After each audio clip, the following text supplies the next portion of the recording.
Can everyone hear me? Yes. Yeah. Okay. I had something flashed on my screen that I was muted, but I guess I'm okay. Good evening, everyone. I'm really extremely excited to be here. Happy to be here with you. I wish we could be in person having this seminar, but we live in this virtual reality world, and for the time being, we'll have to conduct these seminars virtually until we can meet again, hopefully at the university. I am a very proud alum of St. John's. I am really excited about what the law school has been doing, especially under the current leadership. They are to be commended. It's a great thing, and it's great to see St. John's flourish. By way of background, I graduated from St. John's in 1983, and I was just commenting with Claire. So about 40 years ago now, I was right in the middle of my first year, and back then, 40 years ago, we used to take the exams, the fall exams, after the new year, if you can imagine. So we would take them on January 2nd through the 12th and then go right back to school. So that was a long time ago. But we'd probably be getting our results right about now. I am a matrimonial family law practitioner. That has been the major portion of my professional experience over the last 30, 35 years. Family law, matrimonial law. I do other matters, some other litigation, but that has been mostly what I've been doing for a while now. As far as tonight is concerned, it is a 2-hour seminar, and what I want to say about that is 2 hours in the matrimonial world, when you first hear that you'll be speaking for 2 hours, seems to be a long period of time, and then again, there are so many different areas of the law, so many things to cover, that it isn't a long period of time. And then, so we're going to try to cover as much as we can. I do want to say that I think we'll leave the questions to the end to try to cover as much as I can. And in the event that we don't get to your questions, then feel free to get them over to me. My information is on the materials that you received. I'm be very happy to answer your questions. You can contact me, you can phone me if you need cases. I'm happy to help the alum in any way that I can, help the alumni. I will certainly respond, try to answer your questions and get the materials over to you as fast as I can. Again, we'll try to answer those questions today, but time will dictate. So the purpose of this seminar this evening is to, when I was trying to put it together, was try to talk about certain items and certain issues that are trending now in the matrimonial world, some updates in the law, and I always like to include, if I can, practical tips for the practitioner. Whenever I attend the seminar, that is one of the things that I really enjoy hearing, is not so much all just the law of the jungle and what's happening, but what's going to happen in the courts, what's going to happen in conferences, how does it really work on certain topics. So I'm going to try to do that. I'm also going to try to demystify the process a little bit. I think that when we hear of matrimonial law, family law, we think of this emotional roller coaster that everyone is on, and that coupled with the fact that most of us have our conferences with the judge in chambers, so that other attorneys and litigants don't know exactly what's going on and they hear it secondhand. And so I think there's a whole mystery of the whole process of what happens in the matrimonial law. So I'm going to try to talk through some of those points so that everyone understands what exactly takes place and how certain issues are handled. And I always deal with, whenever I speak at these events, misconceptions. And there are certainly many misconceptions in the matrimonial field, misconceptions with income, with how fault is dealt with, the issue of gifts, marital property, etc. So I'm going to try to, when I can, talk about those and how they're actually handled. As far as recent developments, obviously COVID, the pandemic, has been the most significant development, and it has affected not only the law, but it has affected also how we practice. So as far as the effect on the law, Typically it's come up with, obviously, with custody and parenting time. And I certainly have had my share of cases since this started in March. And when we get to custody, I'll go over how the courts have dealt with custody parenting time, as specifically my cases and other cases during the summer. Um, as far as the practical end of it, the courts are obviously doing virtual conferences. I haven't been in a courtroom since the beginning of March. Um, it is conference. I have to say the courts have done a really good job of getting up to speed as fast as they could, scheduling conferences. And so now we're on virtual conference time. We'll get a notice, we'll get an invite. You basically have a half hour or an hour with the court.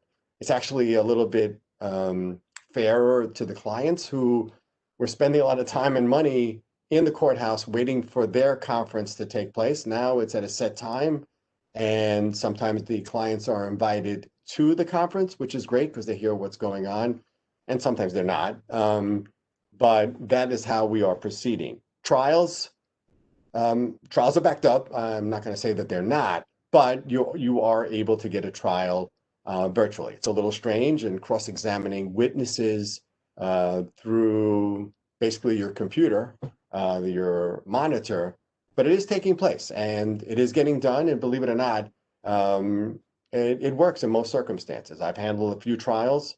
I haven't handled a long, extensive day-to-day trial, but I have handled trials during this time. Unfortunately, since they are backed up, you know, if you're in a good position receiving a Pendente Lite award of maintenance or child support, you're going to want to prolong the case as long as possible. And with the current inability of the courts to have all of these trials, that's going to happen. But that being said, they are scheduling trials, and the trials are taking place. More recent developments are the area of domestic abuse. So as you know, New York is a no-fault state, and even the topic of domestic abuse, when it would come up in a case, there really wouldn't be any financial, economic penalties for domestic abuse. As a matter of fact, the law previously had been, unless you shock the conscience of the court, you're not going to get anything more in the way of distribution because of the domestic abuse of your partner. We used to have cases where a husband would beat up the wife and almost attempt to kill her, whatever, and still get 35 or 40% of the marital estate. We see that changing now. I think that it's going to be a bigger factor going forward, but that certainly is a recent trend. One last thing before we start on actual subjects, the issue of evidence. I want to mention that because I did mention trials. What's happening now with evidence is the court will give you a schedule to produce your evidence. You are to exchange it with your adversary. Probably the court, it's happened in a couple of circumstances, will give us a chance to object to the evidence or not object to the evidence. And then it will come into, the purported evidence will come into evidence on the date of trial. So some of the surprise moments are gone because you're turning over evidence sooner than you might otherwise have to. But honestly, for matrimonial attorneys, we used to have to prepare trial notebooks where we put our evidence into the notebook. So that isn't much of a surprise. The smoking gun moments still happen because things happen at trial, and you'll introduce a document. You're not precluded from introducing that document if you hadn't originally set it forth. And a lot of times, in many cases, you're submitting evidence or purported evidence, and your adversary is not even sure why you're doing that. So we still have that ability to surprise the adversary or the litigant if they said something inconsistent or not in agreement with their position at trial. So I do want to start with the topics of equitable distribution. I think back in preparing this on how to get started in this area. And I think back to Professor Tim Tippins, who is an adjunct professor at Albany Law School. And I think he has a position in St. John's University in their forensic psychology faculty. A great lecturer, great writer. He has produced this Mat Law program where you get materials every week and puts on several seminars a year. and does just an absolutely fantastic job. I highly recommend him if you're interested in the field. And the way he starts all seminars is by talking about equitable distribution and what happens to marital assets. So in talking about that, obviously, those of us who went to law school and are practicing are aware of the fact that, the minute that you get married, everything is not 50-50. It's not as if the minute, 2 weeks after you're married, that the spouses share all of the assets on a 50-50 basis. So what happens with assets? And there's a 3-step process, okay? And this is what a court will do with your assets in the event of a divorce. They're going to do 3 things. 1, they're going to classify the asset. And what I mean by that is they're either going to indicate that the asset is marital, in which case it is subject to equitable distribution, or it's separate, in which case it is not subject to equitable distribution. That classification is strictly a question of law. It is not a question of fact. And so Professor Tippins and others talk about the fact that, well, if you're not clear on whether it's an asset, it's a marital asset, you may want to get a clarification from the court ahead of time, so you don't have to worry about the other things that go into a divorce case in the event it is marital. And what I mean by that is the second step is valuation, and the third step is distribution. Valuation is strictly a question of fact. You can put on your expert witnesses and your appraisals and explain to the court what an asset is worth. Okay, and thirdly is distribution. And this area is where the court will distribute the asset. And so here the court has a tremendous amount of discretion. So let's go back.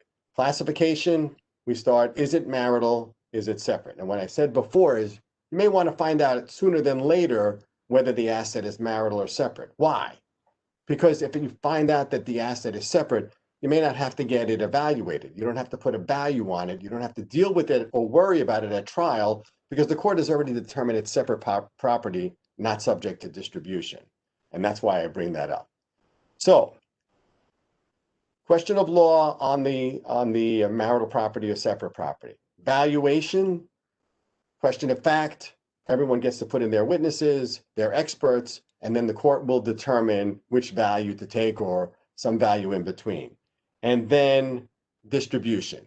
And as far as distribution is concerned, basically what the court has to do is follow the statutory factors in Section 236B of the Domestic Relations Law. And if the court does that, if it alludes to the factors that relate to this particular case and specifies how it came up with its decision, those decisions basically are not touched by the appellate division, as long as the court does that. Again, the court has great discretion in the distribution phase of equitable distribution. So what is marital and what is separate? Basically, marital property is any property acquired during the marriage. And when we say during the marriage, we're talking about date of the marriage to date of commencement of the divorce action. Those are the cutoff dates. Those are generally the cutoff dates. Sometimes we get later dates for valuation, but as far as whether an asset is marital or not is between those 2 dates. So an asset that's acquired prior to the marriage is separate property. But there are others that are enumerated in the statute that are also separate property. And they're listed in Section 236B. A is inheritance. Any inheritance, irrespective of when you received it, is separate property. Gifts, third-party gifts. A gift from a third party is separate property. A gift from the spouse, interspousal gifts, have been determined by the court to be marital, subject to distribution. But a gift from a third party is not. So the interesting joke in the matrimonial world is but there's a gift from a spouse, it has to be divided at the time of divorce. But if you get a gift from a paramour or a girlfriend or a boyfriend, you get to keep it because it's separate property. But that's the law.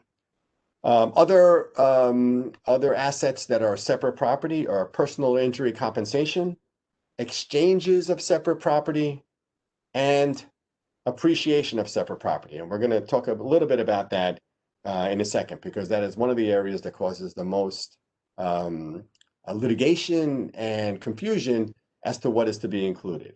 So we have assets, we have the classification, and then since the inception of equitable distribution, certain presumptions have been used by the courts concerning the assets, and with presumptions come burden of proof. And those are important things to know if you're going to practice in the area on how a court's going to deal with it.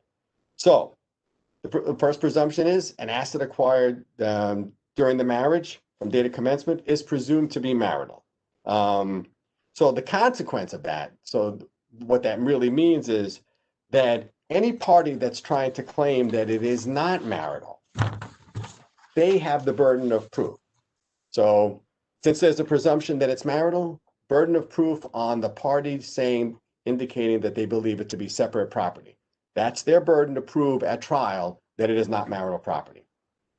That's one presumption and one burden of proof. Second presumption, commingling. Now, commingling, the presumption is that if you commingle marital property dollars, marital property, in the same account with separate property, then the entire account is presumed to be commingled and therefore marital. So here what we're talking about is one account in the titled spouse's name. So for example, if the spouse had $20,000 in a bank account prior to the marriage, clearly separate property. During the marriage, they add income they earned from their employment and they added into that account. Now, income from any source during the marriage is marital. So maybe that individual was earning that same income from that same job the day before they got married, but the day after it's marital. Now they take those monies and they put it into this separate account. That is commingling. We're talking about one account, it is commingled. There is a presumption that it is now commingled and that all of the assets in that account at time of divorce are to be distributed. There is a burden of proof now by the title spouse to show that there's a certain portion of it was separate property. What do they have to do? They have to trace the asset. They have to trace back and show that at the time of the marriage, that there was separate property in there. And if they can do that, okay, they will get a credit for the separate property that was in that account. So with bank accounts, it's fairly easy, unless the bank account is 20 years old. It's fairly easy to do that, to show that. And the presumption will then be overcome by the title spouse who has the burden, but then can show that there was separate property in the account before, and they get a separate property credit at time of distribution. That's sort of the easy part because we're talking about deposits in. Where it gets more complicated is when money is coming out of the account. And what do I mean by that? What I mean is that that same scenario, $20,000 at the time of marriage, money gets deposited into the account, commingled. Yeah, we have the burden and they can prove what was in there before, but now they start acquiring assets, or that title spouse starts acquiring assets with the money from that account. And what happens there, they're never going to be able to show that the asset that was acquired during the marriage was separate property, because as far as money is concerned, the court is not going to get into, well, it was a separate property money, although litigants have tried. It was a separate property money that bought the asset, and therefore that remains separate. That won't happen. So with deposits going in, fairly simple. With monies expended from those accounts, very difficult, and more likely than not, those will all be considered marital property. Two other issues regarding commingling. Again, this theory that parties, when they get married, are not, they're not judgment ready. They're not ready for divorce. They're not tracing everything. They're not keeping logs on their deposits and withdrawals. So, for example, if an asset is acquired during the marriage and one party thinks that it was from separate property and they run across this problem, they can show the asset was acquired during the marriage. They can show that they had an account at the time to be able to purchase that asset, a separate property account. But they can't make the direct connection between that account and the purchase of this asset. If they can show that the other spouse did not have any assets at that time, that there were no marital assets at that time, that there is no other way that the asset could have been purchased but for the separate property, they will get a credit, and maybe even that property will be deemed separate property. It's actually known as the no alternate source rule. And so even if you can't trace completely, if you can show that there is no other way that the asset could be acquired, then you can get a credit for that. Okay, third presumption in this area is transmutation. Okay, this is different than commingling. Now we're talking about a slightly different theory. Again, presumption.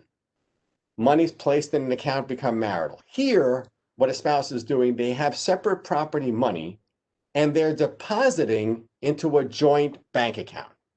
And so when that happens, the presumption is that all of it was changed, transmuted is the word, transmuted into marital property. The entire account becomes marital property. This is not commingling where we have just the one account. This is where we're taking it and putting it into a joint account. And so we have this presumption that it is marital. Can that presumption be rebutted? Yes, it can. Okay, it can be rebutted. But here the burden of proof, the standard, is to rebut with clear and convincing evidence. Most of the other burdens that we see in the matrimonial world are a lesser burden, the greater preponderance of the evidence. Here you have to be able to prove it with clear and convincing evidence. And how do you do that? The way to do that is to show, basically the theory is that the reason that the money was deposited was not to make a gift to the other spouse. There was no donative intent. Really, it was a matter of convenience. They put the money into the account for convenience. Perhaps it was the local bank account. It was the only bank that was open that day. Maybe it was in the account for 24 hours, and within 24 hours, it was the only account that they had available to purchase another asset. This is known as the convenience rule, and those are accepted by the courts. The courts do understand that parties do that for various reasons. And so if you can prove that, then you will get a credit for the separate property that was in that account. Again, a higher burden, we see clear and convincing only a few times in the matrimonial world. This is one of them.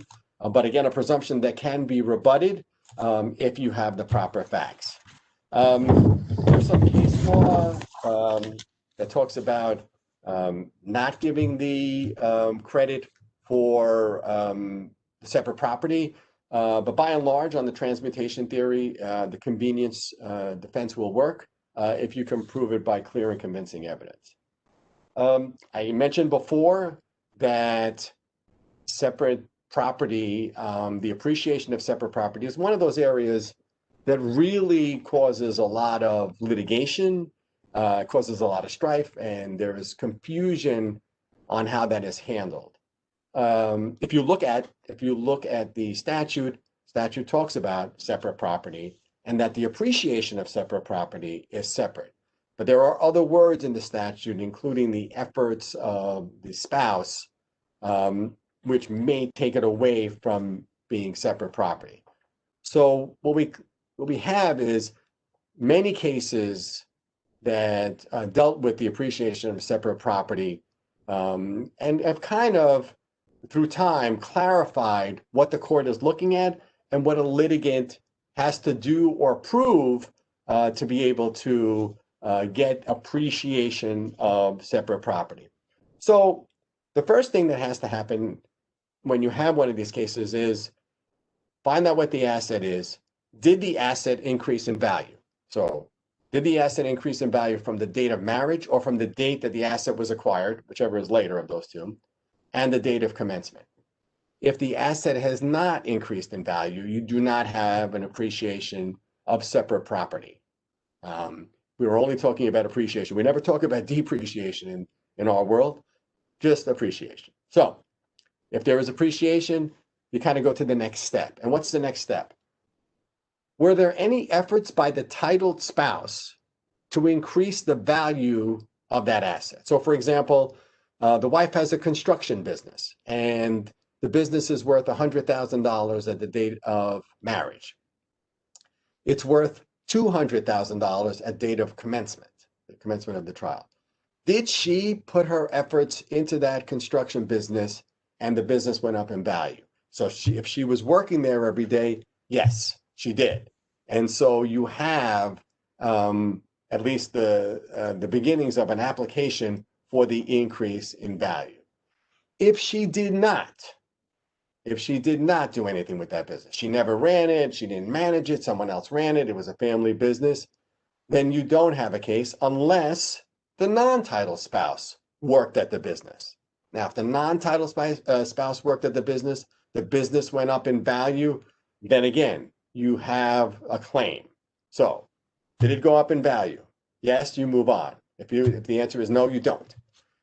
Did it go up in value because of what the title spouse did? Yes, then you move on. Did it go up because of what the non-title spouse did? Yes, then you move on. What about non-economic contributions, such as being a homemaker or raising the family, even having a side job, taking care of the house while the title spouse was working at the job? Yes, those are also considered. So for our fact pattern, wife had the construction business. She worked at the business. So you have the first two categories, you have an appreciation issue. The husband stayed home, raised the children, was the homemaker, maybe had a side job, whatever. Those are also added on to form this sort of nexus to be able to make a claim for separate property. So now we have the factors. We're talking about the appreciation of separate property. We're not talking about the asset itself, just the appreciation. What does the non-titled spouse have to show? They need two appraisals. One, what was the business worth at date of marriage or when the business was acquired? And what was it worth at the time of commencement? Without two appraisals, the application fails. And so they have to put into evidence both of those appraisals. One appraisal, either when the action was commenced or what it was worth at the time that the parties married, is insufficient to have a claim for a separate property credit. You need both. And for some reason, attorneys seem to have an issue with this. I mean, I literally was involved in a trial where the other attorney was complaining that he wanted a credit for the appreciation of the separate property, and we couldn't convince him prior to the trial, and we actually do the trial, and he puts one appraisal into evidence. So when he put the appraisal into evidence, I had the option of objecting to it, but I know that was the only appraisal he had, and I actually let it in for two reasons. One, it's only one appraisal. That doesn't prove anything. The value at the time of commencement doesn't prove what the appreciation was. Two, the appraisal actually had in it that no work was done on this marital home. Nothing was done. It was in the same condition as it was when it was purchased. Therefore, there could not have been appreciation because of anything anyone had done to the premises. So those will fail. And so you need to have two appraisals. One other interesting point when it comes to credit for the appraisals and this burden of proof, many times we have an asset that did appreciate in value, and it was because of the contributions of a spouse, one or the other. But it also had some portion of it that it increased in value because of market forces. So, for example, we have this construction business that we were talking about. Let's assume it was on a piece of property also owned by the titled spouse. And now the non-titled spouse is trying to get appreciation for the business and for the real estate. And so the title spouse is saying, okay, well, yes, the business went up because of our contributions, but the real estate went up solely because of market forces. Maybe there was an economic boom at that time. Certainly, we've seen prices skyrocket in certain areas at certain time. And so they're saying that at least some portion of the appreciation was due to market forces. Market forces, what's known as passive appreciation, is not subject to equitable distribution. And so if you had just that one asset that went up in value, a piece of real estate, solely because of market forces, then there would be no distribution of separate property. So in this case, what that title spouse has to do. The burden shifts back to that title spouse for this purpose. Remember, the burden was on the non-title spouse to show went up in value, have the two appraisals, and there was efforts made by the spouses. Now there's this claim of passive increase because of market forces. We're back to the title spouse. They have to indicate and show that the real estate or whatever asset increased solely because of the economy and market forces. And if they were able to do that, that portion will not be distributed because it is considered passive income. Two more points on this, and we'll move on to something else. And I'll give you your first passcode or password for the seminar. Through the cases that have taken place dealing with the appreciation of separate property, the courts seem to be consistent. Two further propositions. One is that a party will get credit for separate property that he uses to acquire marital property. They'll get a credit if they sold a house and then bought another house, and they'll get a credit for the separate property that was sold to be able to buy it. And vice versa, if you use marital property, if marital property was used to pay off separate property debt, then there will be some contribution made back to compensate the spouse that marital property was used for that purpose. So both of those things will happen. Again, you have the burden of proof to show what that amount is, but you will be compensated for that. So I think before we move on to the next topic, maybe it's time for the first password. And the first password is Parella.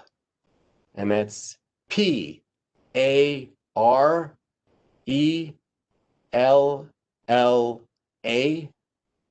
Parella. That's the first passcode. Okay. I think the next topic that I'd like to cover is evidence.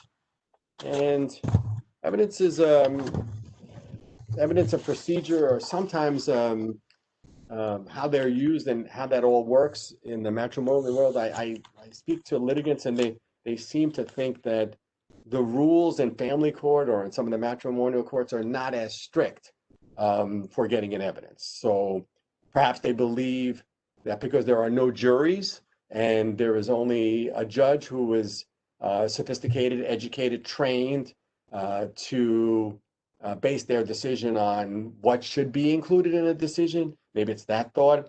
Maybe it's because they're in family court, and in family court they see a lot of pro se litigants, and they believe that because of that the standards are going to be lowered, or that you could somehow get in evidence that you would not otherwise be able to do.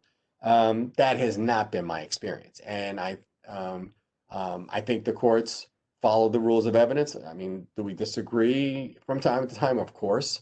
But I believe they do a really good job. I don't think that there is any difference.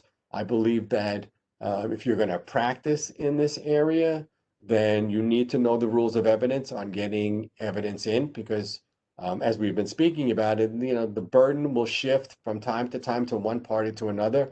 And therefore, it's on them to get in documentation proving value and proving status.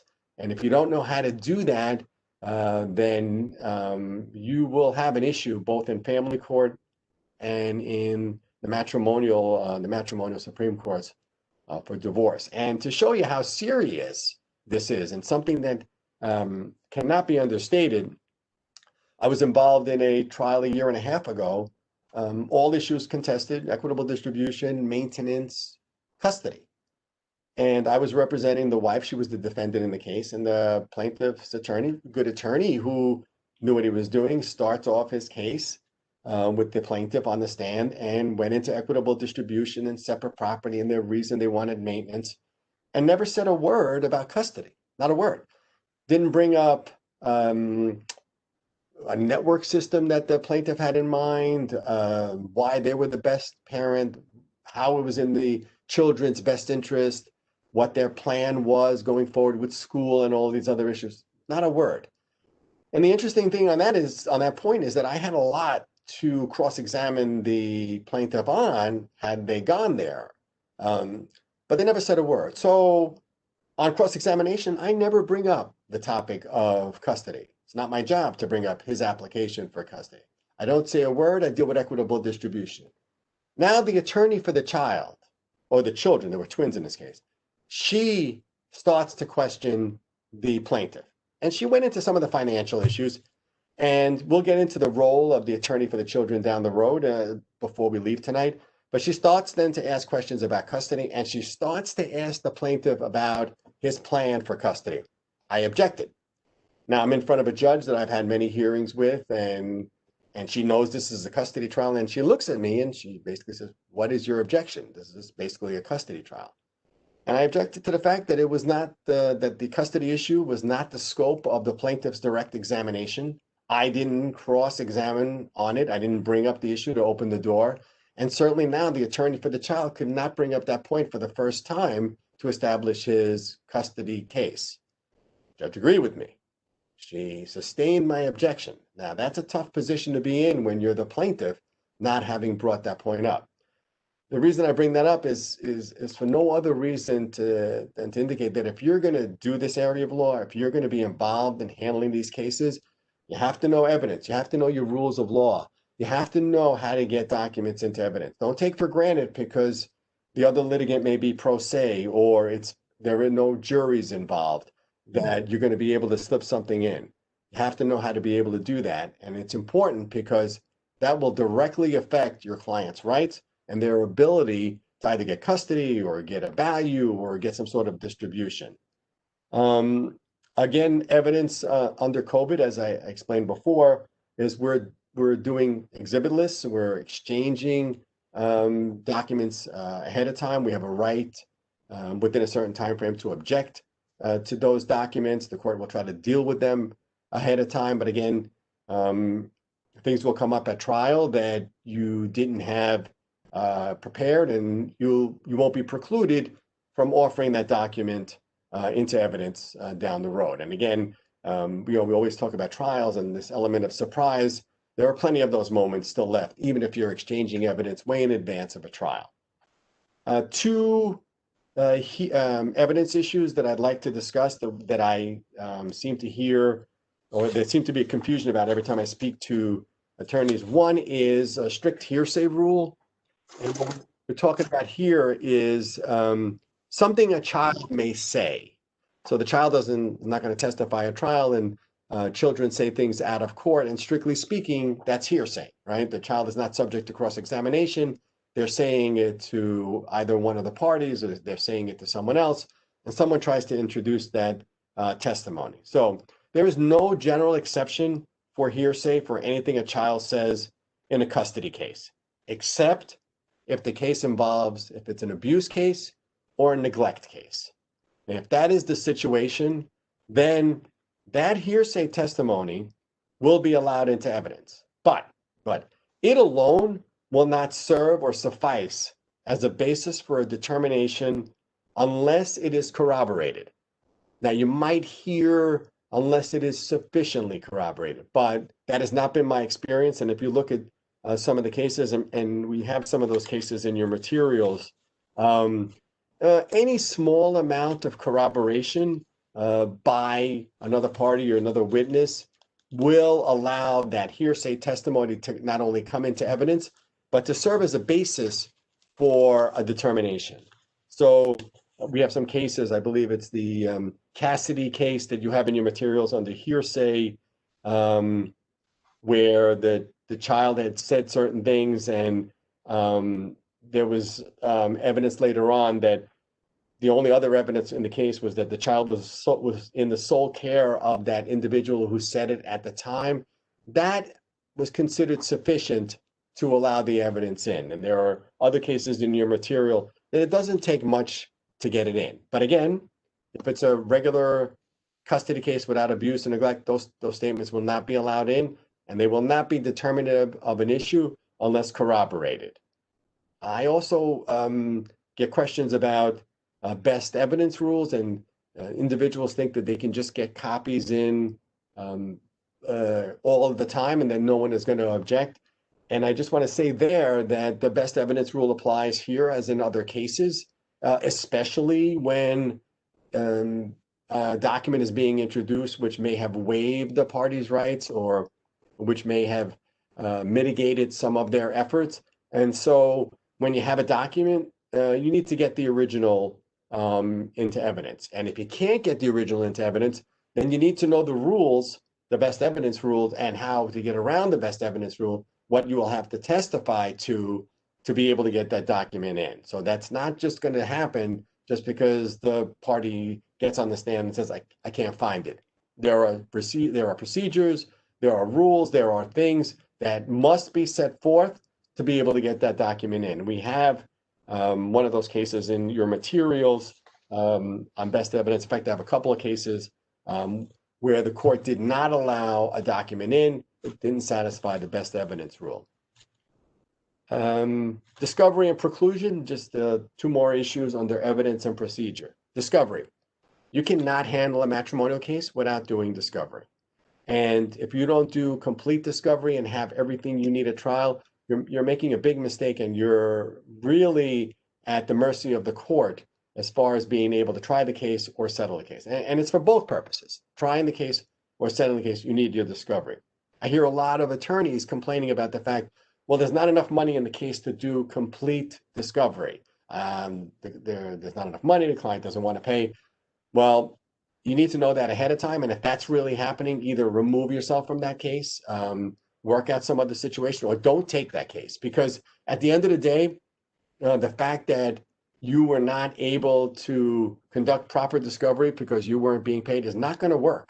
And that client will turn on you for not doing your job. So make a motion to be relieved, do your discovery in another fashion, issue subpoenas, whatever you have to do. But without discovery, you're nowhere as far as a matrimonial case is concerned. You're going to be hard pressed to settle that case and to try that case. And remember, if the other side, the other litigant knows that you don't have all the documentation you need, they're going to be very difficult to deal with to settle. And more importantly, they're going to know you can't try the case, and they'll have more leverage that way. One other discovery, the remedy that's sought in most cases, and it's not just the matrimonial world, is preclusion. Now, preclusion is an interesting remedy to seek. And I have to say that in many areas of the law, it is an appropriate remedy. The courts will preclude a party from introducing evidence if they have not turned over that information during the discovery process. And that normally is a good device. It's a good remedy. And if you're not getting the information you're seeking from the other party, such as business records or what have you, it may be a good device. But the problem I have with preclusion in the matrimonial world, that does not alleviate your burden to prove your case. So maybe the other side is purposely not turning over documentation, because then you're relying on maybe a certain lifestyle or other criteria to be able to prove your case. And it's not an enviable position to be in, because you may still have issues. And now the other party is just sitting back. They're precluded from offering evidence. They're not going to assist you in your case, and you still don't have the right documentation to go forward. Sometimes preclusion is the only remedy, but sometimes there are other remedies. And I just want to point out that if there is some other remedy that you can use to settle the case or get the documentation, think about it. One such remedy, the one I use whenever I can, is the appointment of a receiver. Now, you can't just have a receiver appointed for any type of case. There are certain criteria in the statute. For example, real estate that is marital, that maybe the bills are not being paid, or it's being wasted, or it's in disrepair, or the mortgage is not being paid, or taxes, insurance, all of those issues. If you have an issue such as that, or a business that's being run on one of those properties, you may think about appointing a receiver. And what happens there? You make an application for a receiver. It satisfies the criteria, and you want the court to have someone appointed by the court go onto the property and run the property. Well, if you're a spouse that's not turning over information and is purposely not giving information to the other spouse, that's the last person you're going to want on your property, because that individual, that entity is going to find out what money's coming in, what money is going out, if there's cash happening, if it's a certain business. And typically, once a receiver is appointed, either the case gets settled immediately, or you now have the documentation to be able to go forward with your case, even if there's a preclusion order. So I'm not a big fan of preclusion, only because it still carries with it a burden to prove something. You just can't go to the trial and say the other side is precluded, therefore I'm entitled to the following. You're still going to have to prove something. The receiver helps you do that, and I highly recommend looking into these other ways that you can get information, or even better, force a settlement of a case other than preclusion. I think we're moving on to another topic, so let's try another password. And the next password is Shea, S-H-E-A, Shea. That's the second password. I hear people laughing because I'm mentioning certain names, so just reminds me of my days back then. I did want to mention a couple of theories of law before we get into custody that I should have actually mentioned them when we were doing distribution, but I'll mention them now. One is, at the time of distribution, the court, as I stated before, has to follow the statute, various factors, and how it came up to an award. But remember, this is equitable distribution. It is not necessarily equal. A court does not have to go 50-50 on assets. It typically will if it's a long-term marriage. If we're talking about, 30, 40, 50 years, the court's more likely than not to divide up everything 50-50. But it certainly doesn't have to. And there are cases every year where we deal with this equitable, not equal theory. And you have some of the cases in your materials which talk about not equal and why the court came up with something other than a 50-50 split on cases. Another important theory area that also needs to be discussed, and this is another area where I think there's a big misconception as far as what takes place during the marriage and how the court's going to handle it. This is the area of transactions and things that were done in the marriage, maybe years ago, okay? Maybe they were done with the client's consent.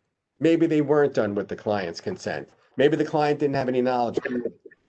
Maybe it's assets that were purchased during that time, or monies that were expended, or trips to Las Vegas.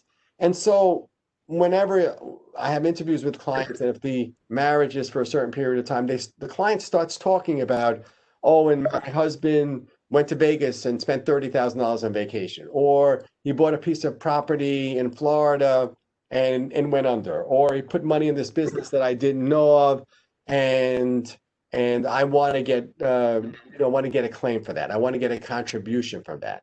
And the court, in a famous case called Mahoney-Buntsman, and it's referred to in your materials, kind of put that to rest. And you can imagine one of the main reasons probably is because we really want to deal with assets at commencement on how to distribute them. If we're starting to go into everything that happened during the marriage, each trial could take months, as we try to figure out who did what. So as a general rule, and this is an important thing to know as an attorney and for the litigants, as a general rule, where payments were made before either party is anticipating the end of the marriage, right? And if there's no fraud or concealment, if there's no marital waste, then the courts should not look back at those transactions and try to compensate for what the net effect of those were. Nor should the court attempt to adjust for the fact that payments out of separate property may have benefited both parties or one party exclusively.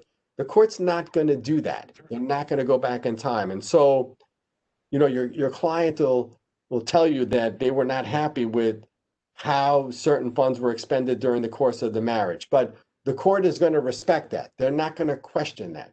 Your client will come into you and say, I want you to make an application or a trial, get the 30,000 that my spouse used during that time. And you can raise it in a court conference, you can try to talk about it, but the sophisticated judge, law secretary, law clerk, they're going to tell you, you know better than that, right? Mahoney-Buntsman has sort of set the standard for what happens there. The court is not going to look back. They're simply not.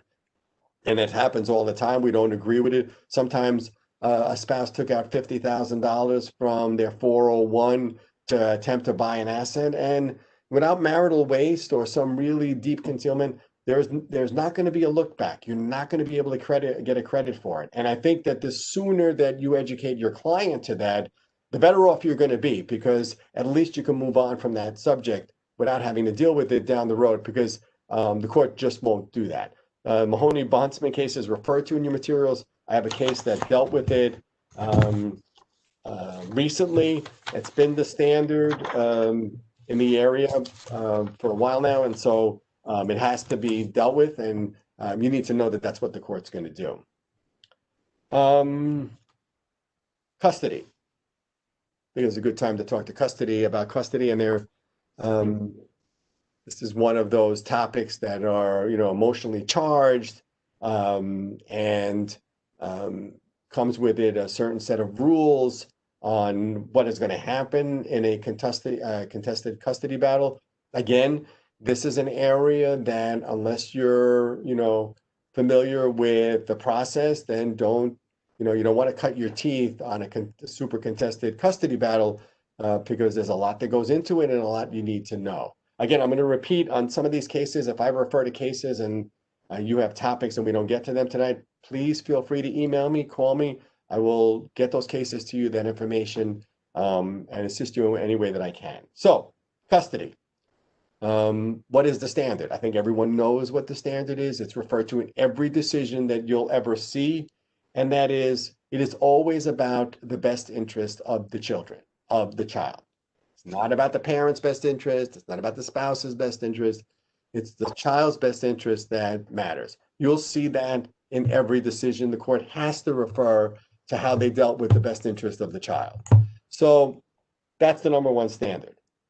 2, what about the child's wishes? Well, the child's wishes are not dispositive. The court does not have to factor in what the child wants, who the child wants to live with. It is not dispositive on the issue. Now, having said that, as children are older in these litigation cases, when you're dealing with 15 and 16 and 17-year-old children, you have an 800-pound gorilla. Yeah, the court can say this 17-year-old boy is going to stay with his mother and not live with his father, but how is the court really going to enforce it? So there is that issue. But I've had my share of 16-year-old, 17-year-old change of custody or straight out custody battles on these cases. And we hear what the child wants. We hear what the child is saying. And some of them have gone to trial because the court was not convinced about what the child was saying, or maybe the attorney for the child was saying something inconsistent with that. And we've had these trials. So they will still go to trial. The children's wishes, no matter what you hear, they are not dispositive of what's going to happen. It can happen, but not necessarily. COVID custody. I mentioned this before. What's happened in that area? Obviously, as far as the matrimonial world, probably the 2 main areas affected by COVID are clients claiming their properties have decreased in value, right? We're hearing a lot of that. But the other main area is parenting time and custody. And so if I can say anything about that, I had my share of those, obviously, from April, and it's still going on now. What we're talking about is a parent that maybe doesn't want to allow their child to visit with the other parent for COVID reasons, or is basing their custody or determination for COVID reasons. Whether they're doing it for the right reason or the wrong reason, COVID is being brought up. And my general feeling on that is something that I want to convey, is the fact that a generalized fear of the pandemic, of COVID, is never enough to defeat parenting time. The relationship, the courts consider the parent-child relationship too great, too important to protect. And so absent some specific fear, health risk, danger, absent that, the court is just not going to grant a party's application to stop the other party from seeing the spouse, the other parent, because of COVID. That's not going to happen. Just by way of example, and so that you can understand some of the cases that come up, I had several of those cases. I had the mother who had multiple sclerosis, her immune system completely compromised by her health. And then with COVID on top of it, how was the court going to deal with that? So MS obviously would be a factor that the court would look at. Another case is the mother wanted to go to Florida for the summer, as she has done every year with the children. Well, Florida this summer became like a hotbed after New York and some of these other areas.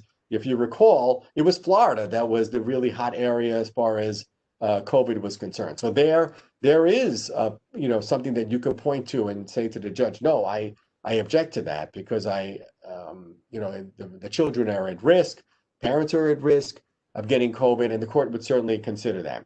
And then I had other cases where regular vacations, and the court was going to go along with the regular vacation to another area, even if that area had basically a similar amount of COVID exposure. So, but if there were other factors, they would look at it. But just COVID was not going to be sufficient enough. I do just a practical point here that I want to bring up, that you'll hear this from attorneys and litigants. Well, what if the other party did go to another state, and you could always bring them back, and then their application for custody is obviously going to be mitigated by the fact that they endangered the child during that time. Yeah, that's all well and good, and yes, that would happen. The court would not be happy if someone did that during that time. But COVID brings with it special circumstances, quarantine rules. So the problem is, if you were to allow the parent to go to travel to Florida, and even though it was inappropriate, shouldn't have been done, didn't get consent, well, now the parent is down in Florida, and now there are all types of quarantine rules. Maybe they come back and they have to stay in their home for a month. Maybe Florida won't let them leave. And what happens? Now they start to put the children in school in Florida. And now the children are, in school, and maybe they're doing well in classes. If you're representing the spouse in New York, you may have a difficult time getting them back, because although the client didn't do what they should have done, although the spouse left inappropriately, if the children are doing better and or doing well, then the court's not going to be in any rush probably to bring them back, especially with quarantine rules. So COVID had not just the safety issues and the health issues, the quarantine issues presented other problems. And I was very leery during this period of granting vacation time and travel time, because I was always concerned that the children would not be coming back anytime soon. And I think that you have to make that point to the judge. And I think those COVID issues are going to remain with us for a while concerning travel. And so we have to be sort of cognizant of what can happen if parties travel and with COVID in effect. So these are some of the cases that I was involved with during the summer. I mentioned the attorney for the child before, and I think that we should have a little bit of a conversation concerning what their role is. The attorney for the child, actually, they were formerly known as law guardians. They were law guardians. They were appointed to speak to the children. They would report back to the court. They would cross-examine. They would do all of these things on behalf of the children, and they would tell the court what they thought should happen in a particular custody case. They are now referred to as attorneys for the children. The law has changed on their role. They are no longer considered guardians. They're considered attorneys for the children. So before I get into their role, The court will generally, 99 out of 100 times in the event of a custody battle, they will appoint an attorney for the child to represent the child or the children. But what's important to note is that the court does not have to appoint an attorney for the children. That we have a case in the materials, I think it's the Ambrose case, where the court did not, for whatever reason. The court doesn't have to do that. Maybe the children are too young, maybe there are other issues, but the court doesn't have to do that. But assuming the court appoints an attorney for the child, the important point to note is the attorney for the child is required to advocate the position of the client, even if he or she disagrees with that position. More importantly, even if he or she believes that it's not in the best interest of that child to advocate that position. So that's an important distinction, and one that you need to be reminded of when dealing with the attorney for the child, okay? They don't have to take the same position, even if it's not in the best interest. There are two exceptions. There are two exceptions when the attorney for the child can substitute their own judgment. They can tell the court what they believe is right in the best interest, only under two circumstances. One, the attorney for the child becomes convinced that the child or the children lack the capacity for a voluntary and informed opinion as to what they would want to happen in the custody battle. Maybe the children are too young, maybe they're disabled, maybe there are other issues why this child is not able to do that. The attorney for the child can then tell the judge that although the client's position is the following, they believe that some other result should take place. That's one. Two, if they truly believe that to follow the preference of the child would be to expose that child to the risk of imminent or serious harm, then again, they can substitute judgment. But if you don't have one of those factors, then they have to basically tell the court what the client's wishes, position, opinion are. So absent those conditions, they are not at liberty to advocate anything other than the position of the child in that case. Now, I have those cases all the time, and we hear since this has been the law, what a child wants, and yet you see the attorney for the child advocating for something else. And you have to remind the attorney for the child, and you have to be bold and aggressive on this and say that is not your position. Your position as attorney for the child is to advocate their position unless one of those two factors. And you have to be aggressive on that, and you have to let the court know that that's not what they're saying. And if you believe that your client is telling you what the child is saying, you bring that up and let the attorney for the child say yes or no, that is what the child is saying. And if they're saying something inconsistent with the attorney for the child's position, you have to let the court know and tell the attorney for the child they're not doing their job. There's an interesting case in your materials, I believe it's called the Silverman case, where, I mean, incredibly, when you see what the attorney for the child was doing, that joined the father in opposing the mother's introduction of evidence, was supporting the father, objected to the testimony of school personnel, did not take into account the client's wishes. And not only that, but the attorney for the child joined the father in supporting the case and failed to take an active role in presenting evidence at all in support of what their client was saying. That's a big problem. And if you're an attorney for the child, you'll probably get removed from the case. There might be other sanctions or penalties for not following the law. This is an important consideration. The children have an attorney like any other attorney, and if you take their case, you have to represent the child.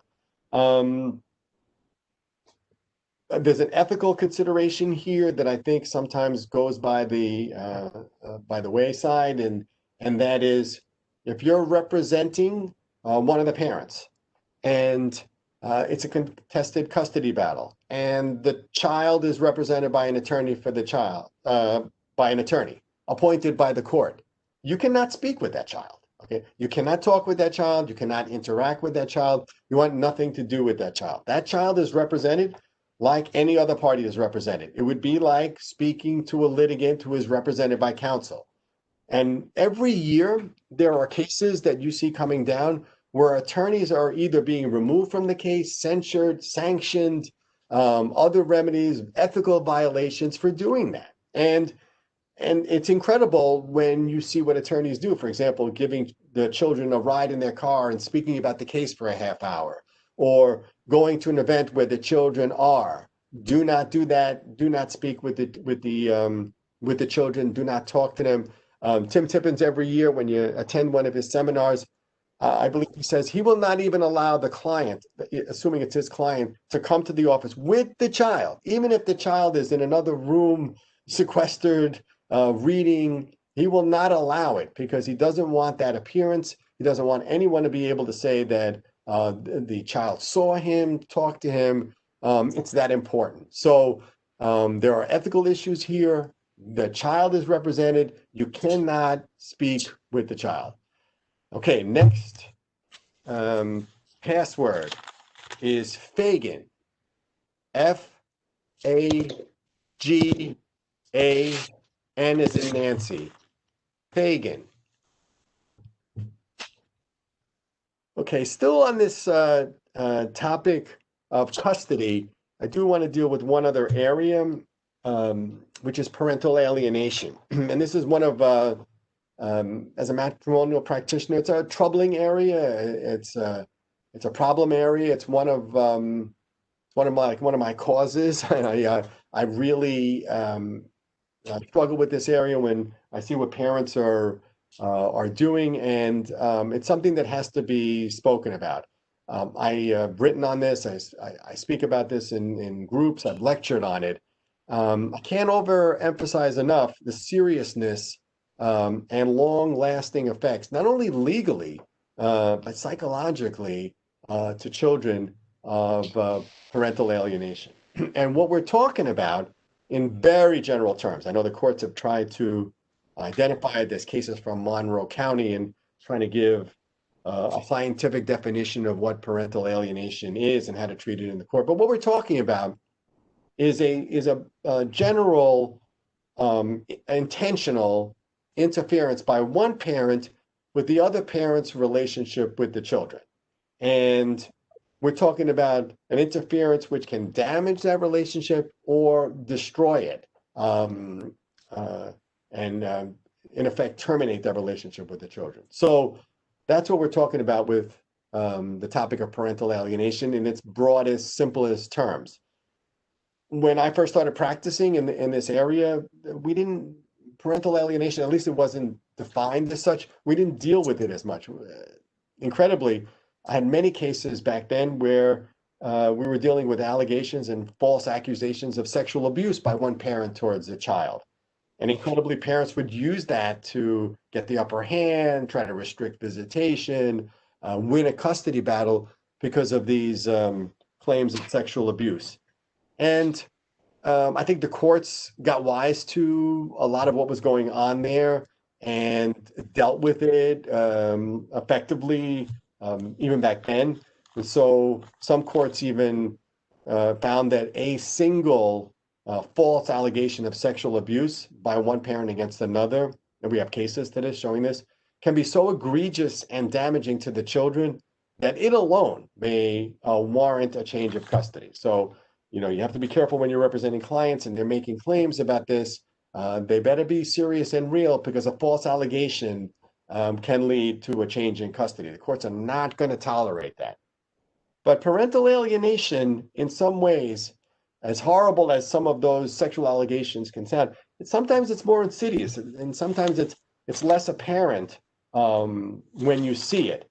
And so my point here is, then you started to see a shift, right?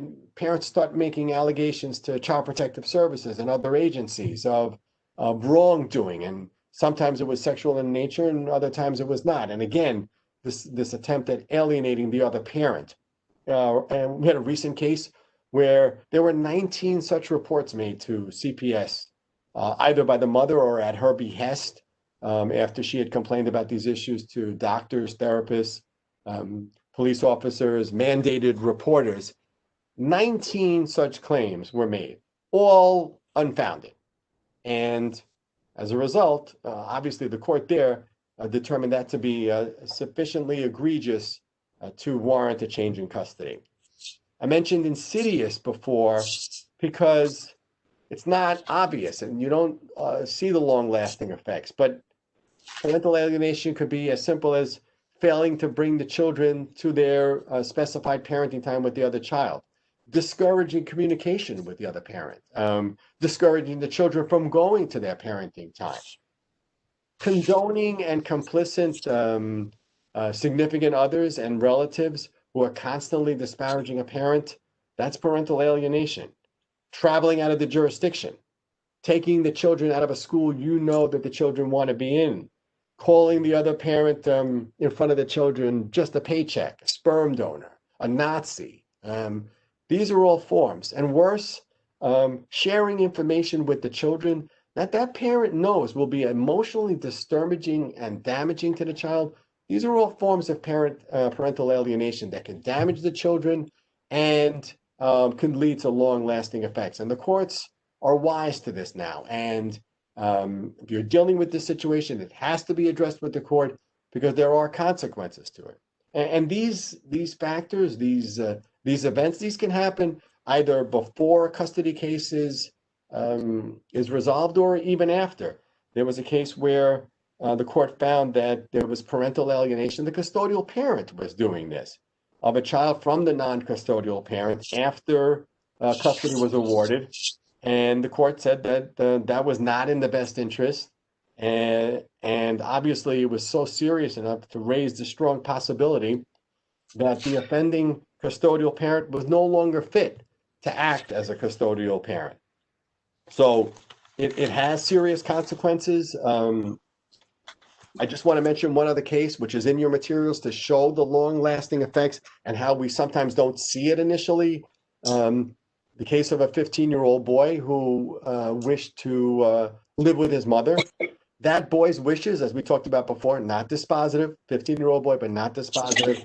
That boy's wishes were given very little regard by the court because the court determined that the child was so profoundly influenced by his mother that he could no longer perceive the difference between the father's abandonment of the marriage and the father's abandonment of him.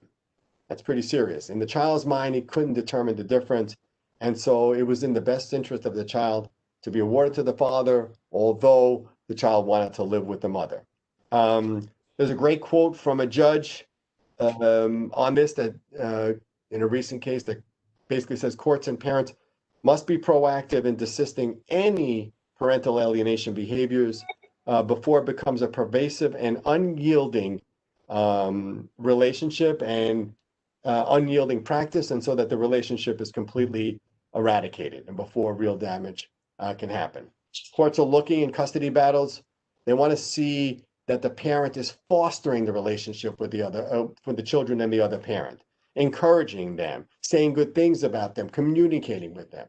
And the important thing for clients and attorneys to know that, listen, clients and spouses are going to hate each other, but there's no reason for that to get in the way with the relationship that the child has with the other parent.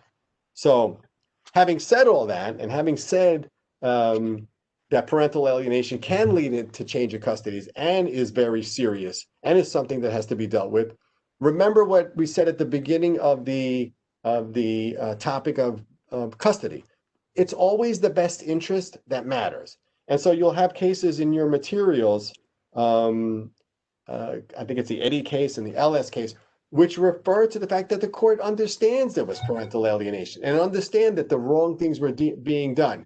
But yet, despite that, the court was awarding custody to the parent who was doing the wrong, who was alienating the children. So because they determined that taken into account with all of the other factors, even with the parental alienation, it was still in the child's best interest to live with the offending parent. Because again, the bottom line will always be best interest, and those decisions are difficult to overturn if the best interest is addressed and decided by the court. So I think it's time for another password before we get into child support. And that password is Alexander, Alexander.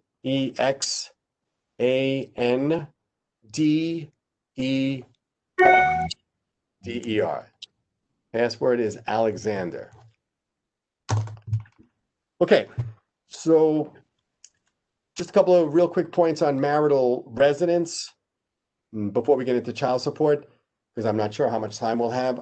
Marital residence typically cannot be sold without the parties' consent during the marriage. It's almost impossible to get an order while the case is pending to sell the marital residence.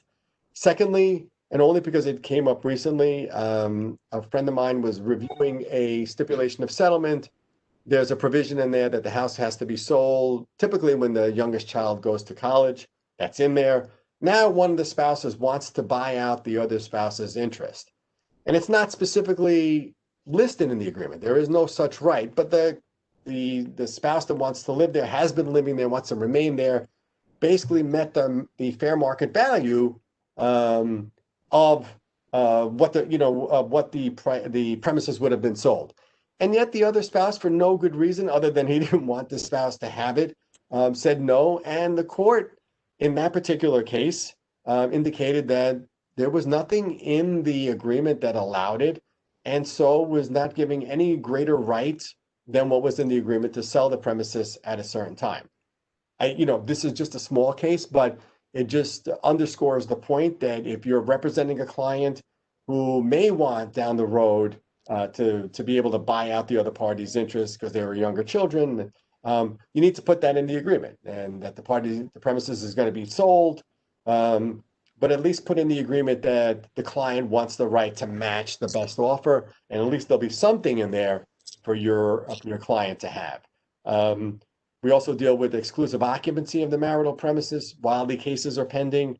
That happens frequently when there's domestic violence or other issues, and one party will have exclusive occupancy. But there are factors that go into that, not just abuse, but also does the hostility in the household warrant such a situation, and does a parent have another place that he or she can reside? Perhaps they have two homes, and it would be better for the parent to live there. So those issues comes up. Applications are made all the time for exclusive occupancy. They typically trigger what a spouse will wind up paying when they're in the marital residence, but those are done. But selling the residence, the marital residence, during the case is almost never done. Child support. So as of I believe it's 1990 now, the Child Support Standards Act came into effect. And this law basically sets forth what the child support obligation is going to be, or the award is going to be, the order is going to be for the non-custodial parent. And it's based on income. It is not based on expenses, and basically, in its simplest terms, it's gross income minus a few deductions such as FICA, Social Security, local tax, Medicare, and then percentages of that income are paid for child support depending on the amount, the number of children. It's also mandatory for a court to award child support up until a certain amount. I believe it's 154 now for child support. If the combined income is more than that, any amount over that is discretionary, and so that's how the court will award child support. Now, again, misconceptions in this area. Many times a client will come into your office and say they're looking for 50-50 in time. Maybe they divide up the parenting time week to week, or they divide up the week or month to month, however they want it. They want 50-50 in parenting time. And what you have to understand there, and what the important point there, that just because their party wants 50-50 in time, and maybe they even get it, that does not mean that there is not still an outstanding child support obligation. What happens in those situations, if one parent is deemed a residential custodial parent, that might be enough for an award of child support. If there's a disparity in income, then the the spouse that is the greater earner, they will be obligated to pay child support, even with a 50-50 division of time to the lower earning spouse, who will then be deemed the residential custodial parent for child support purposes. So if a client comes into your office and their main reason for avoiding child support, for getting 50-50 in time is to avoid child support, you have to delve into those facts, because if they're the greater earner, they're making more of the income, then they're still going to pay child support, even with a 50-50 in time. And probably the last thing that they want is that they're going to have to still pay child support and still have the children 50% of the time incurring more expenses. But it is something that has to be discussed, and it is a misconception that the parties have. There are reasons. The Child Support Standards Act basically provides the formula for what the child support obligation is. There are reasons to deviate from what the obligation is. I'm going to get to that in a second. But shared custody cannot be used as a reason to deviate. So 50-50 in time or shared custody, that is not a valid reason to set forth and why we're deviating, or why the parties have agreed to deviate as to what the child support should be.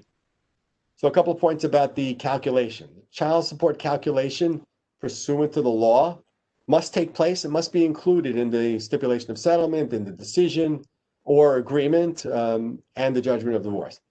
There has to be the amount set forth of what the child support would be. Even if there's going to be a deviation later on, even if the parties are opting for some other number, it still has to be set forth. The child support, the language must also include the notice provision, which is, it's a requirement for the calculation, which specifically requires that the child support that's set forth pursuant to the formula would presumptively be the correct amount of child support to be awarded. That has to be set forth as well. And then if you're going to deviate, you can deviate from that. And when we're talking about deviating, what I'm talking about is coming up with a different amount of child support for a valid reason. Again, shared custody, 50-50 in time, that's not sufficient. But there are valid concerns. Perhaps a parent has obligated themselves to pay for all of the high school tuition, which is not required, and therefore paying a lower amount of child support. Perhaps they're going to take care of the college education.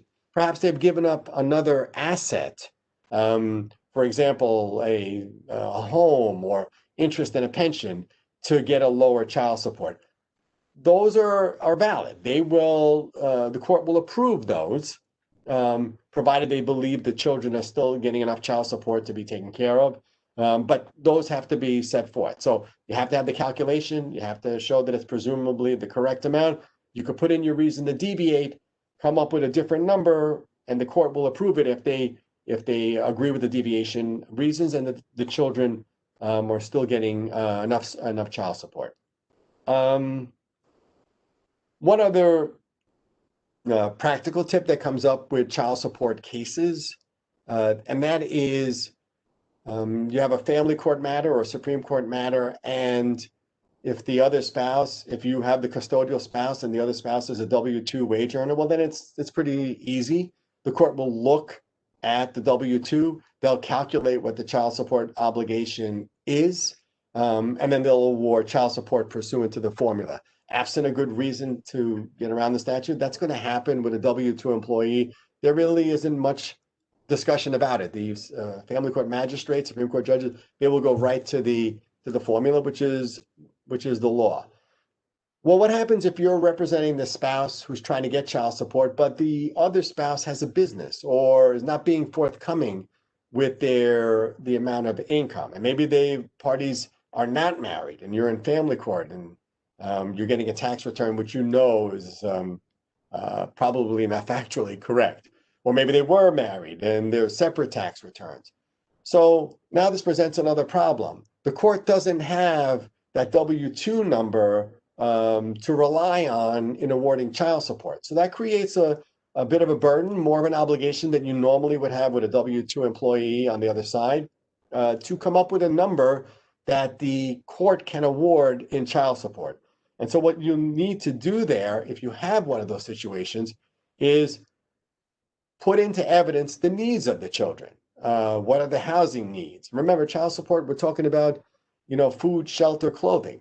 Put in evidence those needs. What did the rental cost? What the clothes will cost? What food costs? And some of these other issues, so that the court has some way to determine what child support should be.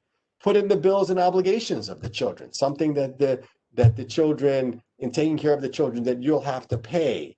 Add that to the needs of the children, so that the court has in front of it something that it can award child support based on.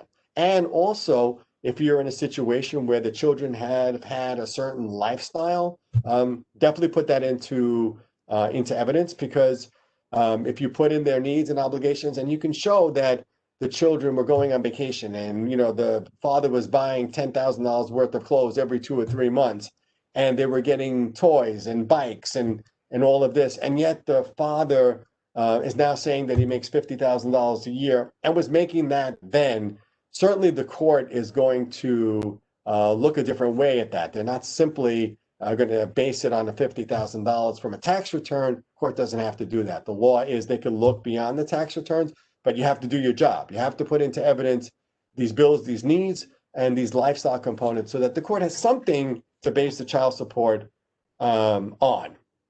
I found in my personal experience that over the last few years, the court, more likely than not, is going to impute a certain amount of income. I could recall the day when, if a spouse wasn't working and hadn't worked throughout the marriage, then the child support obligation would basically take into account that the other spouse wasn't working and had never worked or wasn't looking for work. That is no longer the case. In most cases now, the court is going to impute a certain amount of income. And why that's important for the child support obligations, when you do the formula, it is a factor. And maybe it also is a factor in percentages of add-ons, such as extracurricular activities, tutors, which are above the child support, in addition to the child support amount that is owed. So the court's going to impute income. And I have cases now where the court will basically may just impute the sum of $30,000. There are judges who, if a spouse is not working, and even if they've raised a child and they're not working at the present time, the court's going to impute $30,000. That's what they're saying, because certainly you can get a job for $30,000 in the court's mind, and they're going to do that. And you have to be prepared for that if you're representing one of these spouses who hasn't worked or is indicating they can't work. Court's going to impute a certain amount of income. Obviously, if there's a handicap or some other factor, that will be taken into consideration. But they're going to do that. COVID-related modifications. Of course, the pandemic strikes every area of life, including child support modifications. Standard for modifications in the past, before a recent statute, was unforeseen, unsubstantiated, changes, unforeseen, unpredictable changes in circumstances, substantial changes in circumstances, and parties would try to get a downward modification or an upward modification of child support. For COVID, if your client is going to assert a COVID reason for an application for a downward modification, that because of COVID they lost their job, well, they can do that, but they have to do a few other things. They're going to have to show that they were fired, terminated, let go for a period of time because of COVID, or at least show that there was no fault involved, that the place was downsizing, now it's virtual, for whatever reason, show that as a factor. But the party's going to have to do something else. They're going to have to also show or demonstrate with evidence, again, with evidence, that they've been looking for a job, that they put their resume out there, that they went to interviews, that they've tried to find jobs in their field, and maybe they've tried to find jobs that weren't as high paying. But they're going to have to demonstrate some of that for the application to be granted. Thirdly, even with all of that going on, the court may still impute income to a spouse. I had a recent case where I was representing a young father who was in graduate school, and was in graduate school when the parties were together, was in graduate school when the party split up, fortunately, and it was a short marriage, and was in graduate school when the marriage ended. Very short marriage. Now, obviously, the spouse, the other spouse, when she married him, knew that he was in graduate school and was going to be there for a while. I forget the length of the program, knew that. And my argument there was, well, it should be a really reduced amount for a period of time until the party gets a job, and then, or at least until it graduates, and then some other number. And the court said, no, we're going to impute 30 to 40,000 to that party right now, because they could, while they're in graduate school, do something else other than, not work and just simply study. And they'll do that. They're going to impute income, and you have to be prepared for that. And again, when we're saying prepared for that, a client that understands what's going to happen at trial or a hearing, a client that's not surprised, is a lot easier to deal with than if they're told something else and now they're made to pay something based on this imputed income or any other issue that you didn't address with them at that conference. So it's an important point to discuss. I had a few other points on child support that I wanted to review. There's a basic misconception on two factors of custody as it's related to child support. One is this issue of parenting time and a parent not exercising their parenting time. And I literally had the case with that this summer. So you have an agreement, then the parent is supposed to exercise a certain amount of parenting time and doesn't do so for whatever reason. And so now the other parent is complaining because, we go from either extreme. We go from extreme from parents that don't want to give any parenting time to the other spouse, or the other extreme where, they want their free time and they had an agreement, and maybe it was every other weekend, or maybe it was sometime during the week, and the parent's not doing that. And, when you go to court and you deal with judges, you'll frequently hear that, what would you like me to do? I can't force, this is the judge, right? I can't force a parent to be a parent. I can't force them to see their child. I can't force them to do that. And my point there is, there are cases which indicate that the other parent can make a modification for child support because the other parent is not exercising their parenting time. There are not a lot of cases, but there are. I have those cases if anybody needs them or requires them.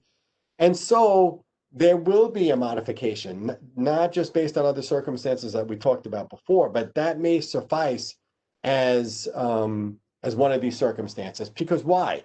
Because now the parent is spending more time with the children, in theory, spending more money on the children, food, clothing, activities, maybe having to get babysitters to take care of the child because they're working, because the other parent doesn't want to spend time with the children. So it's an important point to know. Courts have dealt with it. I have the cases, but it's also important to know if you have a client that is not going to exercise their parenting time, and maybe legitimately, maybe they have a job where they can be called for overtime, mandatory overtime on 24 hours notice. And it's more likely the case than not, or their schedule prohibits it, or this parent knows that no matter what he puts in the agreement, that children are doing their own thing. They're 16 or 17 years old. The parenting time is never going to be as set forth in the agreement. Then you need to protect that client. You need to protect yourself, but you need to protect that client. Put something in the agreement which basically says, this is the parenting schedule. However, if the client cannot exercise his parenting time with the child, for whatever reason, don't put a valid reason, for whatever reason at all, if they can't exercise it, it will not lead to any other consequences. There cannot be an application for a reduction in child support. You can't have any penalties or sanctions for having that in the agreement. Now, sometimes as attorneys, we don't know that that's going to be the case. But when you do know, as I did as in a recent case, try to cover it, put it in the agreement. The client will tell you, it's just not going to happen, but protect the client. Another one of these issues that comes up all the time is when we talk about trading off assets for child support.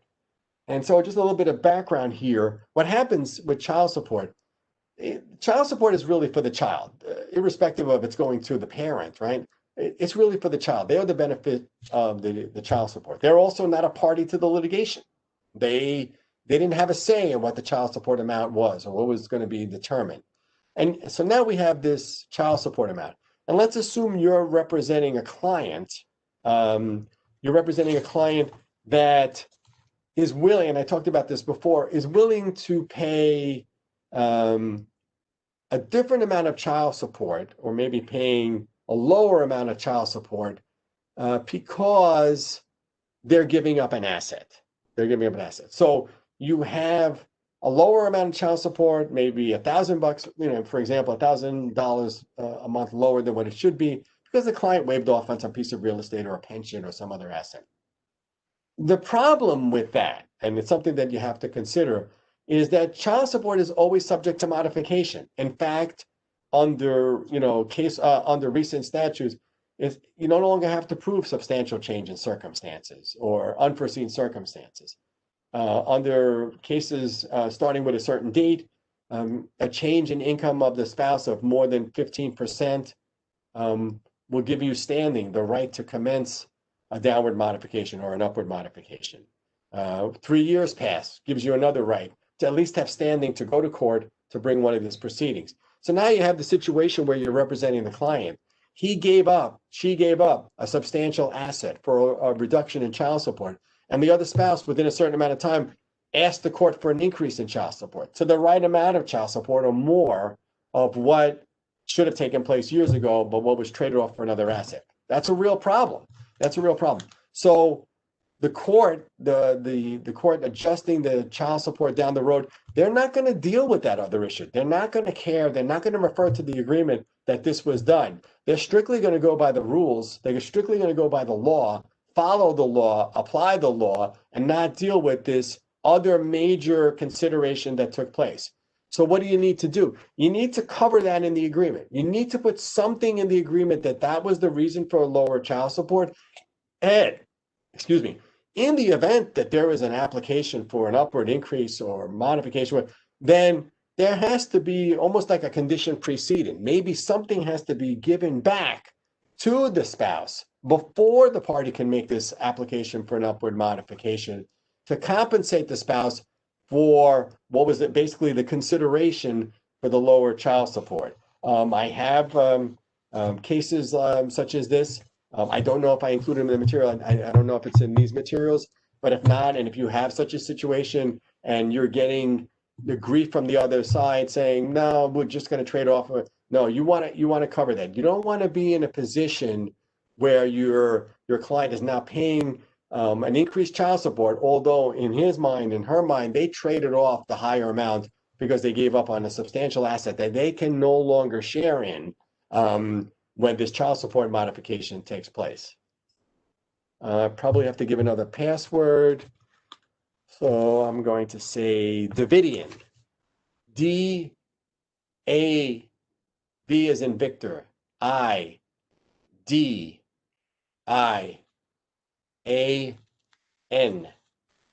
Davidian. One last point on child support. I think it's this Brink's case. It's in your materials.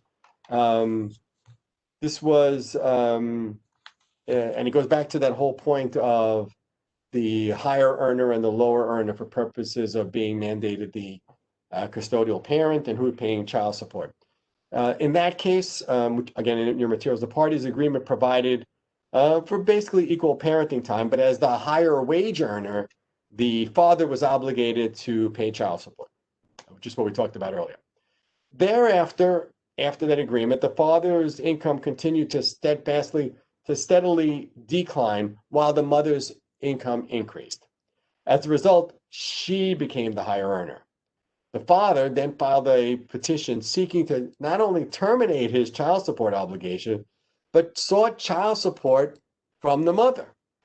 And the support magistrate in that case, the family court judge, the family court magistrate, granted the father's petition and ordered the mother to pay child support. On appeal, the mother argued that her designation as the custodial parent was the law of the case, and therefore she could never be ordered to pay child support since she was deemed the residential custodial parent. But the court rejected the argument, and the court indicated where there's a change in circumstances, and here there was this increase and decrease in income, which has been demonstrated, again, evidence, right? Child support must be recalculated, and the designation of the custodial parent is not the law of the case, because that can change. And so the decision was affirmed. So very important case. Again, back to this theory of the parties thinking that they don't have to pay child support in a 50-50 parenting time case. It's a factor to be considered, and in that event where the mother was originally designated as a residential custodial parent, factors change. She's now obligated to pay child support. Looking at the time, and I want to have time to cover a couple more areas. Maintenance.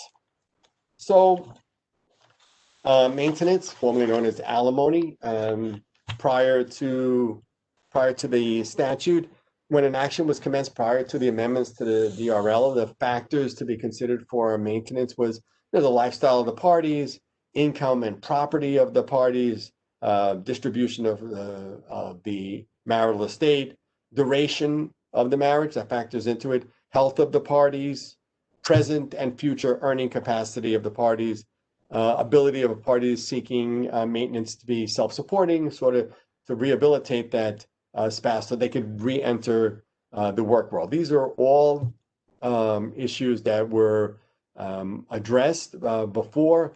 We have a statute now that spells out percentages and speaks to a calculation of what is to be the maintenance amount. If you're on trial, you're still going to have to prove why your client is entitled to maintenance. But more often than not, then the court will deal with the statute as far as what the appropriate maintenance should be. Just a couple of general points when it comes to maintenance. As a general point, again, oversimplified, basically what you're looking at is under the statute is payment of a year of maintenance for every 3 years of marriage. So that's something that you can speak to your client about what's probably going to take place in their case and what they're probably going to have to pay for. Obviously, the longer the marriage, the more the years. If it's if it's a long-term marriage of 30 to 40 years, and maybe you have a spouse approaching retirement or being able to get Social Security or other benefits, there could be a lifetime award of maintenance until the other party dies or until the paying spouse dies. And so that has to be factored in. The parties are, 65 or 70, and the one spouse is still working and the other spouse is not healthy. It could be that he or she is going to get maintenance for the rest of their life. There are those cases. Shorter terms, it's basically this rule. Two issues to talk about here. All forms of income are calculated for maintenance purposes. Income from separate property, income from the job. There could be imputed income that is added to the income for the purposes of calculating the right amount of maintenance. You have to consider those. There's this misconception about what happens with income after the marriage. So, for example, again, that example of that party who has had this job and then he continues that job after the marriage, that an income during the marriage is marital, and if he continues that, it's marital money. Well, for maintenance purposes, not only that money, but any source of income, any income ability, any ability for that client to earn money will be factored in. So a business, future prospects, bonuses that he's going to continue to get, lifestyle, that's going to be factored into the length and possibly the award of the maintenance. But again, there is this statute in place. The one other important consideration concerning maintenance that has to be dealt with is maintenance prior to, I believe it's 2 years ago now, maintenance was deductible by the payor spouse. So when a spouse was paying maintenance, they would get a deduction. The payee spouse would have to report that income as income on their tax return. And parties knew that. We settled cases based on that. And sometimes when there were children and child support and maintenance to be dealt with, we called more of it maintenance and less of it child support, because child support is not deductible by the payor spouse, nor income to the payee spouse, but maintenance was. So there was ways to settle the case by giving tax benefits to one by calling more of it maintenance. The law changed. Maintenance is no longer deductible. So as far as settling cases, it's obvious you can't use that as a factor to settle the case because it's not deductible. The problem is that the statute that the courts are relying on in coming up with what the maintenance amount should be was passed during a time when maintenance was deductible. So if you have a maintenance case now that stems from after this law went into effect, and the formula produces the number of $2,000 a month in maintenance for whatever period of time, the new law about it not being deductible won't affect the length so much, but should affect the amount, because whereas that $2,000 would have been deductible by the payor spouse, it is no longer deductible. And therefore, something should be made, some consideration should be had for the fact that it is not deductible by the client, and the statute was passed when it was deductible. And so in settling a case, you have to bring that up. If you have the payor spouse, whatever the number is, it should be reduced by a certain amount. Sometimes the parties agreed that it should be reduced by the tax bracket of the payor spouse, sometimes by the tax bracket of the payee spouse. Some reduction, I believe the courts in certain cases split the difference between the tax bracket of both parties, but the courts are aware of it. They will understand the point. They realize that that law was passed when maintenance was deductible. And so you have to take into account, do not disregard it, because your client is now, if you have the payor spouse, paying monies that was built on an old law, on an old premise, which is no longer the case. And there should be some sort of reduction for that fact. Okay, we have a few minutes left. I do want to talk about, if I get into the sort of an LGBT update. Our office has represented the LGBT community for a long period of time. We have produced a documentary about the rights of the LGBT community. This was 10 years ago. Obviously, many things have happened since that time. DOMA, which was the Defense of Marriage Act, which is incredibly came into being during the Clinton administration in 1996, where only a husband and wife can be deemed to be the right to get married. DOMA has been eroded. We now have in New York the Marriage Equality Act, so that parties can get married in New York.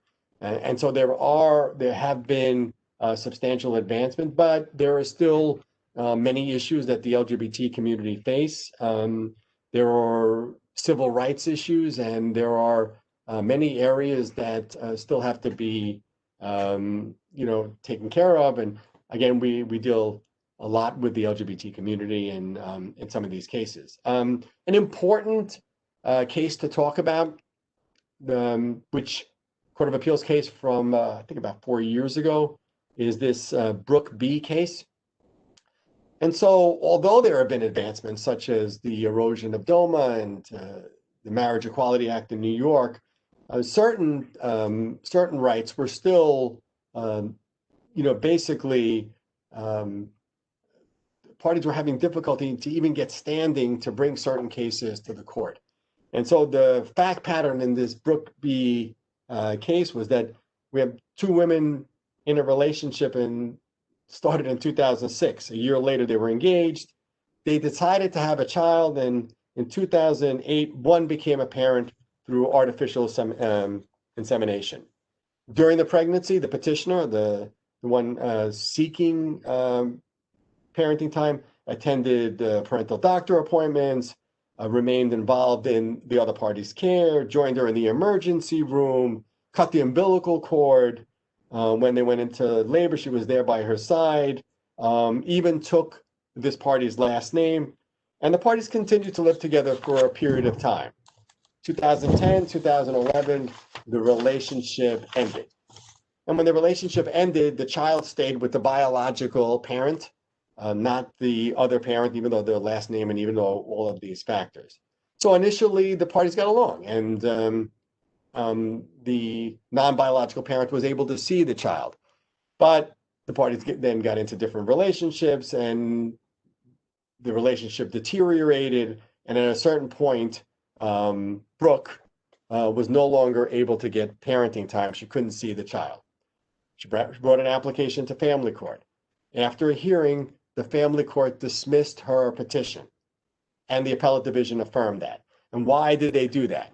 Because it was based on this case from approximately 30 years ago, the Allison D case, where the court held that where a petitioner lacked standing, lacked even the right to bring a case for a parenting time custody visitation, if she was neither the biological parent nor had adopted the child. So that was the law. And that was really unfortunate because those parties at that time couldn't even adopt. There was no right to adopt. And they couldn't get married in the state of New York until 2011. And now their relationship from this child is completely cut off. They don't even have stand. They don't even have the right to go to court to ask the court for parenting time. Remember, this is just to get standing. Best interest is still going to apply about what parenting time they're going to be able to get. So we're just talking about standing, and they were routinely denied. And then we have this Brooke B case, an Estrelita case that went to the Court of Appeals. And in Brooke B, the court indicated, and they were, relying on some of the words of Judge Kaye, who was the dissenting opinion in the Allison case, that this was really detrimental, that it was going to break up families, that non-traditional families were really going to suffer for this. And relying on that and what has happened, recognized that if they can prove, if the petitioner can prove by clear and convincing evidence, again, higher than the greater preponderance, if they can prove that there was an agreement in place to raise the children, then based on that, again, a higher standard, the non-biological, non-adoptive parents would have standing to commence a proceeding, file a petition for parenting time custody. Again, just for standing purposes. The court didn't exclude other ways that parties could do that, but in that particular case, they indicated that clear and convincing evidence of an agreement made prior to the birth of the child, that would be sufficient to allow standing for the non-biological, non-adoptive parent. There was a case at the same time called Estrelita. Similar result, but for a slightly different reason. In Estrelita, the biological parent at a certain point asked the non-biological parent for child support. Went to court, said that the non-biological parent was a parent, asked for child support, received an award of child support. Later on, the non-biological parent who's now paying child support files a petition for parenting time, not custody, but parenting time. And the biological parent, incredibly, even though she was now receiving child support, said no, because of Allison D, she doesn't have standing to bring it. And of course, the family court agreed and went to the Court of Appeals and went up. And the court said, no, this is different. There, the biological parent is judicially stopped from raising the standing argument. She, availed herself of the court. She cannot get child support by deeming the other parent a parent for child support purposes, and yet not a parent for parenting time. So that wasn't based strictly on this clear and convincing agreement. That was based on judicial estoppel, and that she had taken a completely inconsistent position in a family court proceeding prior to that time. So I think that concludes the topics I had. There are many other topics to speak about in this family law, matrimonial law. I hope that I was able to shed light on some of the topics that you're facing or wanted information about. I extend the opportunity for any of you to contact me if you need cases or you want to know how a certain area is to proceed or what a court would do in a certain circumstance. I am happy to talk to any of you, send you the cases, respond to an email. I'm happy to do that. And I look forward to having these seminars in the future, hopefully in person, and that hopefully, we will leave this virtual world and get back into reality. So that concludes my portion. Joe, you did a phenomenal job. It was Thank great. you, Claire. Thank you. Very good. We really enjoyed it, and thank you so much. I hope everybody else liked it out there. Everyone knows what to do. Email me all of your certificate and your affidavit. I mean, I'll send you the certificates, but the affidavit and the survey. Okay? Really enjoyed it, Joe. Thank you. You're welcome, Claire. Take care. Thank you. Good night. Good night, everybody.